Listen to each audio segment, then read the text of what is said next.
अमरीका ने मशरिक़ वस्ता में मुतादिद ईरानी मिसाइल और ड्रोन हमले नाकाम बनाने का दावा कर दिया। अमरीकी सेंट्रल कमांड के मुताबिक अमरीकी अफवाज ने जवाबी दिफाई कार्रवाइयों के तहत ईरानी जजीरा कशम पर हमले किए हैं। ईरान ने खित्ते में पड़ोसी ममालिक की जानिब बैलिस्टिक मिसाइल दागे, जिनको अहदाफ तक पहुँचने से कबल ही नाकारा कर दिया गया। कुवैत की जानिब दागे गए 2 मिसाइल रास्ते में ही नाकारा कर दिए गए। बहरीन की जानिब भी फायर किए गए 3 मिसाइल रास्ते में ही उड़ा दिए गए। इससे कुछ देर कबल ही सिविलियन बहरी जहाज़ों की जानिब आने वाले 3 ड्रोन्स मार गिराए गए हैं। इसी दौरान अमरीकी अफवाज ने कशम जजीरे पर मौजूद एक ईरानी कंट्रोल स्टेशन पर हमले किए। सेंट्रल कमांड के मुताबिक इन कार्रवाइयों में कोई अमरीकी एहलकार जख्मी नहीं हुआ। इसकी अफवाज चौकस हैं और जंगबंदी के दौरान ईरान की किसी भी गैर ज़रूरी जारहियत के खिलाफ दिफा के लिए तैयार हैं।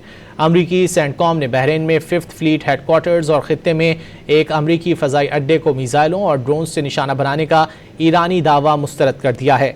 सेंटकॉम के मुताबिक ईरान के हमले अपने अहदाफ को निशाना बनाने में नाकाम रहे।